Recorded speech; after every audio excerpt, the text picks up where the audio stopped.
धर्मनगरी कुरुक्षेत्र की जॉर्ज धर्मशाला पहुंचे इनेलो नेता और प्रदेश के पूर्व मुख्यमंत्री ओम प्रकाश चौटाला ने कहा कि बीजेपी सरकार ने 8 साल में विकास के नाम पर एक ईंट नहीं लगाई।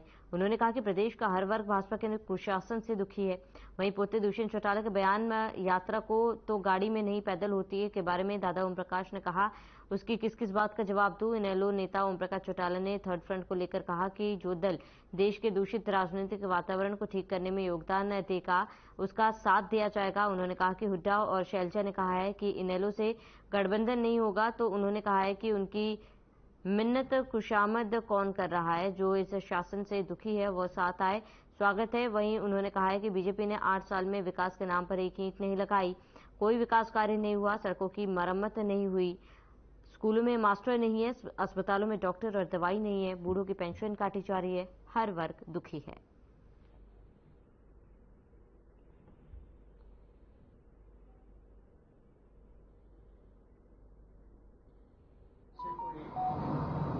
विरोध नहीं हमेशा लेकिन देश के दूषित वातावरण को ठीक करने में जो कोई भी योगदान देगा उसका स्वागत।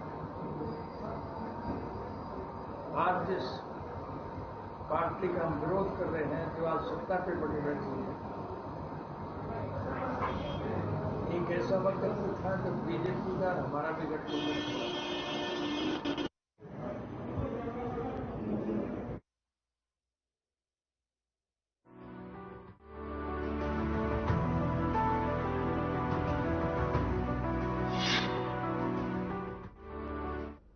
अंबाला से इस वक्त की बड़ी खबर। ऑस्ट्रेलिया के रवाना हुए अनिल विज बड़ी जानकारी। गीता महोत्सव कार्यक्रम में होंगे शामिल। कार्यकर्ताओं ने हर्षोल्लास के साथ किया विदा। बड़ी जानकारी आपको बता रहे हैं। ऑस्ट्रेलिया के लिए रवाना हुए गृह मंत्री अनिल विज गीता महोत्सव कार्यक्रम में होंगे शामिल। कार्यकर्ताओं ने हर्षोल्लास के साथ किया विदा। बड़ी जानकारी आपको बता रहे हैं। इस वक्त की बड़ी खबर। अंबाला से ऑस्ट्रेलिया के लिए रवाना हुए अनिल विज गीता महोत्सव कार्यक्रम में होंगे शामिल। कार्यकर्ताओं ने हर्षोल्लास के साथ किया विदा। बड़ी जानकारी आपको बता रहे हैं। इस वक्त की बड़ी खबर, अहम जानकारी आपको बता रहे हैं। अंबाला से ऑस्ट्रेलिया के लिए रवाना हुए गृह मंत्री अनिल विज गीता महोत्सव में कार्यक्रम में होंगे शामिल। कार्यकर्ताओं ने हर्षोल्लास के साथ किया विदा।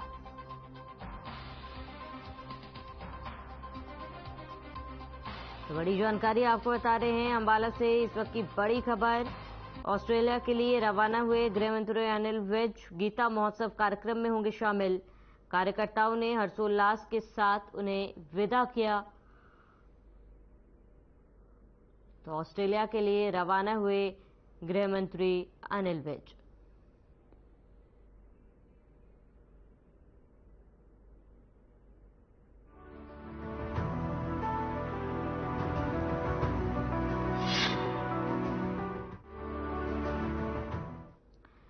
कुरुक्षेत्र पुलिस ने अवैध हथियार रखने पर सप्लाई करने वाले 2 आरोपियों को गिरफ्तार किया है। साथ ही उसके कब्जे से एक पिस्टल, 2 मैगजीन और एक जिंदा रौंद बरामद किया। मामले की जानकारी देते हुए सीआईए एक प्रभारी निरीक्षक मलकीत सिंह ने बताया कि पुलिस टीम को सूचना मिली थी कि जिसके बाद पुलिस ने आरोपी को गिरफ्तार किया है।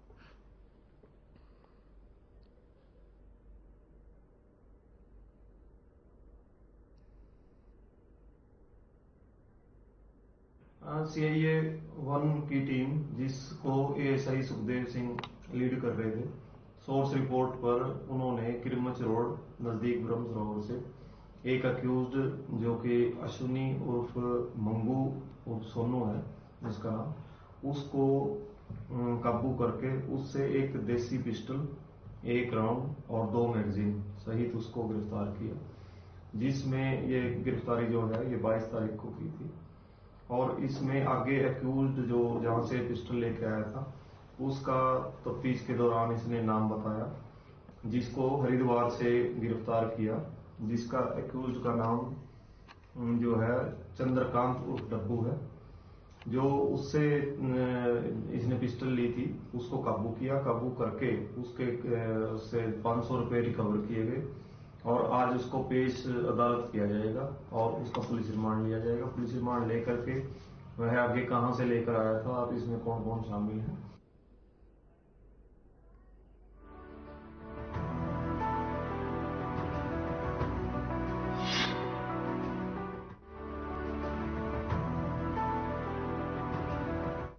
कुरुक्षेत्र पुलिस को एंटी नार्कोटिक्स सेल ने नशीला पदार्थ रखने के आरोपी को गिरफ्तार किया। जानकारी देते हुए एंटी नार्कोटिक्स सेल प्रभारी निरीक्षक मनदीप सिंह ने बताया कि पुलिस टीम को गुप्त सूचना मिली थी, जिसके आधार पर पुलिस टीम ने रविदास चौक झांसा रोड थाने स्तर पर नाकाबंदी करके निगरानी शुरू कर दी और अपराधी को धर दबोचा।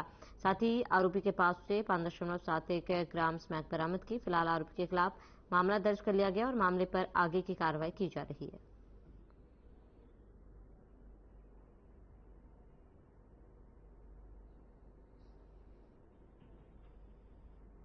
कुरुक्षेत्र डिस्ट्रिक्ट में नशे की रोकथाम के लिए लगातार कार्य जारी है। एसपी साहब श्री सुरेंद्र सिंह गोरिया IPS एसपी कुरुक्षेत्र के मार्गदर्शन में उनके दिए दिशा निर्देशानुसार लगातार नशे की रोकथाम के लिए धरपकड़ जारी है। जो इसी कड़ी में कल हमारी ANC की टीम को सूचना मिली कि गांधीनगर एरिया में अजय कुमार नामक स्मैक बेचने का काम करता है। जो गांधीनगर में हमारी ANC की टीम ने सूचना पाकर वहाँ नाकाबंदी की और इसको अजय कुमार को राउंड अप किया। जो इसके कब्जा से 5.71 ग्राम स्मैक बरामद हुई, जिसके खिलाफ NDPS एक्ट के तहत केस दर्ज रजिस्टर किया गया।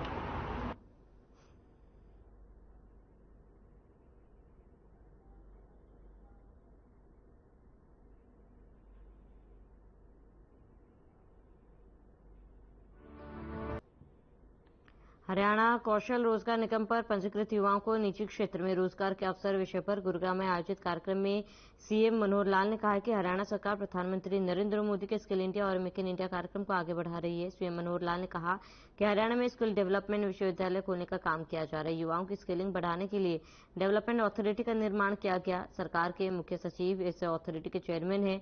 वहीं पद्मा योजना के तहत 14,000 के करीब MSME को प्रोत्साहन दिया जाएगा।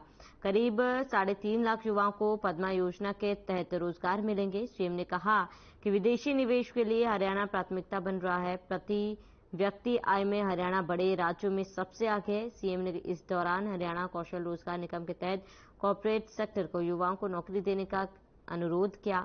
CM ने कहा कि सरकार युवाओं को HKRN के जरिए कॉर्पोरेट सेक्टर से जोड़ेगी। कॉर्पोरेट सेक्टर भर्ती प्रक्रिया के लिए पूर्ण रूप से स्वतंत्र होंगे। इससे विभिन्न कंपनियों को टीम रिक्रूटमेंट कॉस्ट में भी बचत होगी। सरकार कंपनी की मांग के हिसाब से स्किल्ड लेबर मुहैया कराएगी। वहीं मुख्यमंत्री के अनुरोध पर कई कंपनियों ने रुचि भी दिखाई है।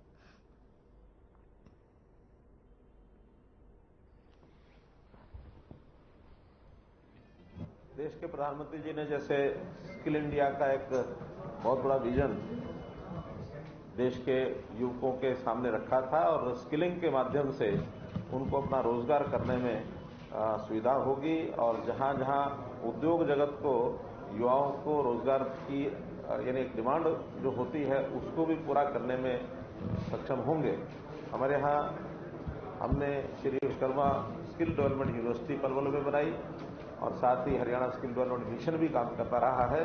स्किलिंग के बाद उनको रोजगार मिले, इसके लिए हमने एक नया अथॉरिटी बनाई है, हरियाणा स्किल डेवलपमेंट अथॉरिटी, और हमारे चीफ सेक्रेटरी साहब उसके चेयरमैन हैं। और ये जो हरियाणा कौशल रोजगार निगम, इसके माध्यम से अभी तक सरकारी जितनी भी आउटसोर्सिंग की जगह पर मैन पावर की जरूरत होती थी वो सप्लाई करना हमने शुरू किया है। जो पहले से आउटसोर्सिंग जो ठेकेदारों के माध्यम से, कंट्रैक्टर्स के माध्यम से जो वर्कर्स जो एजेंसी जैसी होती थी उनके माध्यम से लिए हुए थे, उनको भी सपोर्ट किया है।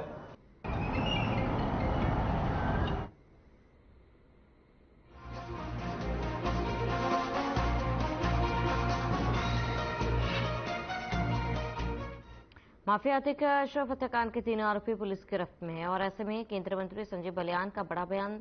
उनका कहना है कि अपराधी को अपराधी ही रहने दो, उसे शहीद का दर्जा देना शहीदों का अपमान है। बता दें कि विधानसभा कौंसिल के गुड़ियानी स्थित भाजपा युवा नेता धर्मेंद्र यादव के नेतृत्व में आयोजित एक कार्यकर्ता सम्मेलन को संगठन की मजबूती के लिए संबोधित करने पहुंचे थे। साथ ही उन्होंने ये भी कहा कि विपक्ष में ऐसा कोई चेहरा नहीं जो देश के यशस्वी PM मोदी की जगह ले सके, क्योंकि मोदी एक ऐसी शख्सियत है जो देश दुनिया को एकता और अखंडता के एक सूत्र में पिरोने का काम कर सकते हैं।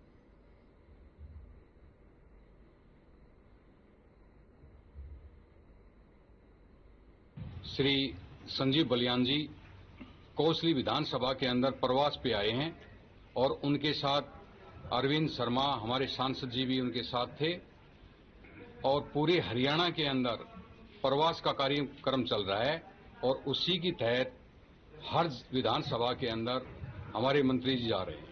पूरा उद्देश्य क्या है इस चीज को? इसका उद्देश्य ये है जितनी भी योजनाएं हमारे प्रधानमंत्री जी ने, हमारे मुख्यमंत्री जी ने जो देश और प्रदेश को दी है उनको जनता तक पहुंचाने का कार्य कर रहे हैं।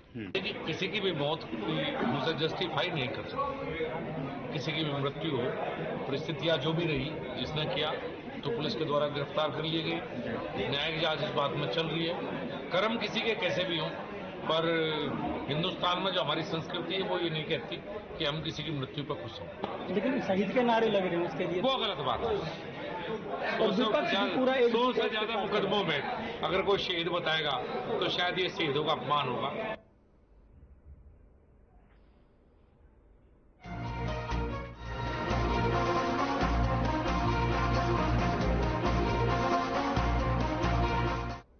यूथ कांग्रेस ने झज्जर में कैडर मार्च निकालकर पुलवामा में शहीद हुए जवानों को अपनी श्रद्धांजलि अर्पित की। इस मौके पर पहुंची झज्जर की विधायक गीता भुक्कल ने भी शहीदों को अपने श्रद्धासुमन अर्पित की। इस दौरान उन्होंने कहा कि भाजपा सरकार जवानों के साथ ही धोखा कर रही है। इसके साथ ही उन्होंने कहा कि खिलाड़ियों का इस तरह का अपमान नहीं होना चाहिए, क्योंकि खिलाड़ी किसी प्रदेश का नहीं बल्कि देश का होता है।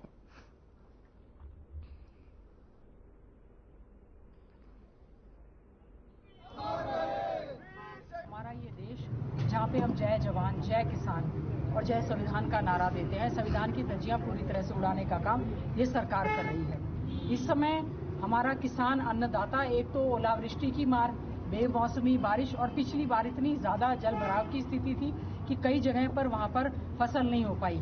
कहा गया प्रदेश की ओर से कि स्पेशल गिरदावरी करवाई जाएगी। क्षतिपूर्ति पोर्टल की घोषणा की गई, वो पोर्टल खुले नहीं, लोग उस पर नहीं करवा पाए और मजबूरीवश बहुत सारे किसानों को अपनी जैसी भी फसल थी उनको काटना पड़ा। और आज आदरणीय चौधरी भूपेंद्र सिंह हुड्डा जी जो हमेशा से किसान अन्नदाता के हितैषी रहे हैं, उन्होंने रोहतक से लेकर बेरी में, छारा में, झज्जर की मंडी, बहादुरगढ़ की मंडी और इस प्रकार से सांपला की सभी मंडियों का दौरा करके हमारे किसान भाइयों से, आड़ती भाइयों से जानने का प्रयास किया कि क्या कारण है जो फसल कट के मंडी में गेहूं की और सरसों की आ चुकी है उसका भी उठान नहीं हो रहा है, उसकी लिफ्टिंग नहीं हो रही है। कहीं 30%, कहीं 35%, कहीं बारदाना नहीं मिल रहा है, कहीं पर बेमौसमी बारिश का फिर से लग रहा है कि अंदेशा है, वहां पर तिरपाल नहीं मिल रहे हैं। और कई जगह पर सबसे बड़ी बात, ऑनलाइन की बात करते करते सरकार थकती नहीं है। ऑनलाइन के माध्यम से जिन ट्रांसपोर्टर्स को दिए गए हैं, सबने जो है मैं समझती हूँ बहुत बड़ा एक धोखा है। बीजेपी सरकार चरखी दादरी के राजकीय मॉडल संस्कृत स्कूल परिसर में आम आदमी पार्टी के कार्यकर्ताओं और अभिभावकों ने स्कूल में ताला जोड़ दिया और साथ ही धरने पर बैठ गए। जानकारी के मुताबिक स्कूल परिसर में 4 साल से दूषित पानी का जल भराव है, जिसके कारण विद्यार्थियों व अध्यापकों को परेशानियों का सामना करना पड़ता है। लोगों का कहना है कि बार बार शिकायत के बाद भी कोई समस्या का समाधान नहीं हो पा रहा।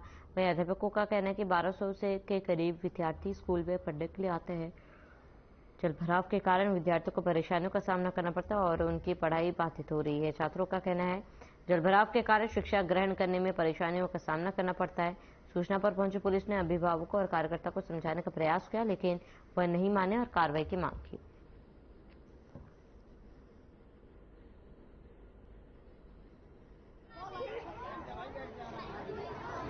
क्योंकि पानी भी भरा हुआ है, बिजली भी नहीं है। पानी की तो देखी भी जाए, लेकिन बिजली भी नहीं है, ऊपर से मच्छर है, पूरा वातावरण खराब हो रहा है, हमारी पढ़ाई का नुकसान हो रहा है। बरामदे में क्लास लग रही है, अब बाहर लग रही है क्लास तो शोर भी होगा, शोर में पढ़ाई कैसे होती है? कोई देख रेख ही नहीं कर रही। कितनी बार ऑर्डर डाल दिया पर उससे कुछ असर नहीं पड़ रहा। शहर के लोग हैं, किसी पार्टी के लोग हैं, ठीक है, सामाजिक कार्यकर्ता भी हो सकते हैं। ये चाहते हैं कि स्कूल में जो पानी भरा है, बार बार पानी भर जाता है, उस पानी को निकाला जाए। इसके लिए उन्होंने तालाबंदी कर दी।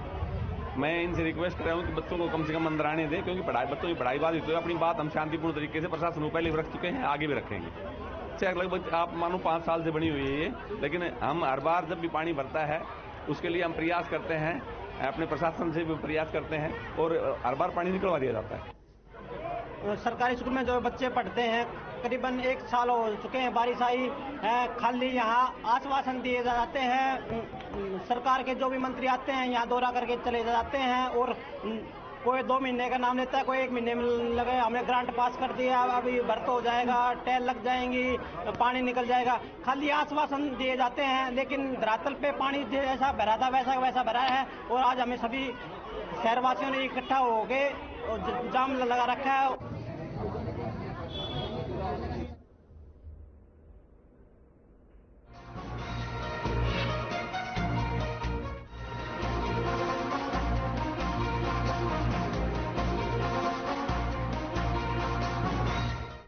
प्रदेश भर के आंगनवाड़ी वर्करों ने सरकार के खिलाफ मोर्चा खोल दिया। कई जिलों में आंगनवाड़ी वर्करों ने सरकार के खिलाफ प्रदर्शन किया। झज्जर में आंगनवाड़ी वर्कर लघु सचिवालय के सामने इकट्ठे हुए और सरकार के खिलाफ नारेबाजी की। आंगनवाड़ी वर्करों ने सरकार को 1 महीने का अल्टीमेटम दिया है। उनका कहना है कि अगर आने वाली 25 तारीख तक उनकी सभी मांगे पूरी नहीं होती तो उनका आंदोलन लंबा चलेगा। बता दें, आंगनवाड़ी वर्करों को पिछले 3 से 5 महीने का वेतन नहीं मिला। आंगनवाड़ी वर्करों का कहना है कि सरकार एक तरफ प्ले स्कूल खोल रही है तो वहीं दूसरी तरफ बाल वाटिका, तो ऐसे में आंगनवाड़ी कैसे चलेगी।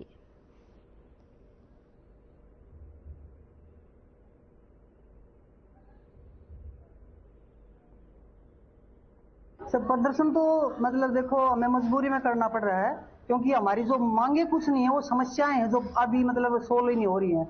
मतलब 3 साल से 1 साल से इतना पेंडिंग पड़ा हुआ है। जैसे मेन सब्जी है कि मान लो 1 महीने का 2 महीने का चल जाता है, लेकिन जो राशन, ईंधन, सब्जी का खर्चा है जो डेली हम बना के दे रहे हैं, वो हमारा 14 महीने से बकाया पड़ा है। अब अगर वो हमारी मांग को तो उसको कह ही नहीं सकते, वो समस्या है हमारी। और दूसरा एक मतलब जो वर्दी का पैसा है, या तो वो हमें नहीं दिया जाता तो कोई दिक्कत नहीं है, उसके नाम पर फिर सेंटर्स में जाके वर्कर से लेटर निकाले जाते हैं, उनको ये बोला जाता है कि आपके सैलरी काटी जाएगी, वो चीजें गलत है।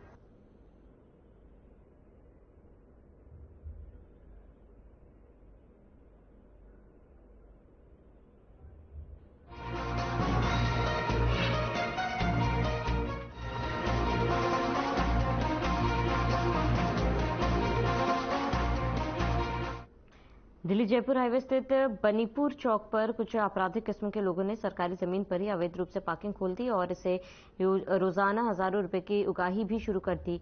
वहीं गुप्त सूचना के आधार पर सीएम फ्लाइंग ने सोमवार को छापेमारी की। इस दौरान पार्किंग चलाने वाले एक शख्स को मौके पर ही पकड़ लिया और पुलिस के हवाले कर दिया।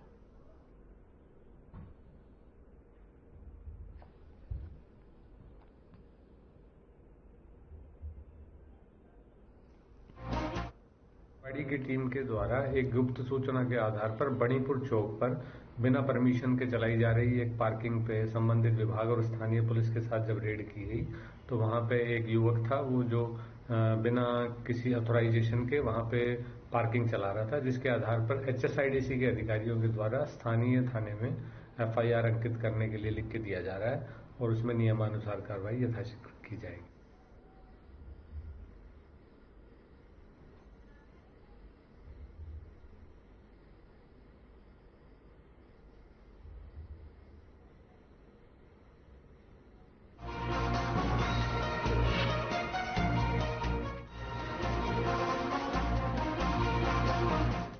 जुलाना पुलिस ने गुप्त सूचना के आधार पर 2 युवकों को नशीले पदार्थ के साथ गिरफ्तार किया। मामले पर जानकारी देते हुए थाना प्रभारी ने बताया, नाकेबंदी के दौरान एक सफेद कार जिसमें 2 युवक सवार थे, पुलिस वालों ने रुकवा कर चेक किया तो उसके अंदर नशीला पदार्थ की एक खेप बरामद हुई। पुलिस द्वारा मौके पर मजिस्ट्रेट को बुलाकर अब उसका वजन किया गया तो 87 किलो 800 ग्राम गांजा पत्ती मिली। फिलहाल युवकों से पूछताछ की जा रही है।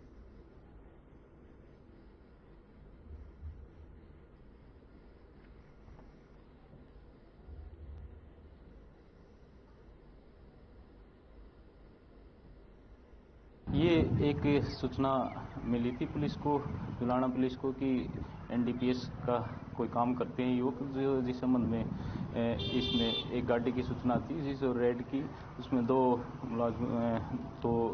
लड़कों को काबू किया गया है। उनसे एक NDPS की भारी कैप पकड़ने में पुलिस को सफलता मिली है, जिसमें इसका टोटल वजन 87 किलो 800 ग्राम गांजा पत्ती है। जो इसमें 2 आरोपी, एक रविंदर और एक मनीष, इनको काबू किया है और ड्यूटी मजिस्ट्रेट भी मौके पर आए हुए हैं और इसमें अभियोग अंकित किया जाके आगे कार्रवाई की जा रही है। यहाँ पे एक सूचना मिली कि कुछ नशीले पदार्थ किसी गाड़ी में उपलब्ध होने की आशंका है, तो सूचना प्राप्त होने के उपरांत यहाँ मौके पर आके उसका निरीक्षण किया गया, उसमें नशीला पदार्थ मिला है और जिसकी आगे की जांच की जा रही है। कितने युवक थे इसमें, कहां से कहां कुछ जानकारी हुई? अभी 2 युवक उस गाड़ी के अंदर जो मौजूद थे, जिनके द्वारा ये नशीला पदार्थ ले जाया जा रहा था जी। बाकी तफ्तीश का विषय है और आगे इसमें तफ्तीश जारी है, छानबीन और भी जारी। छानबीन जारी। आपका शुभ नाम सर?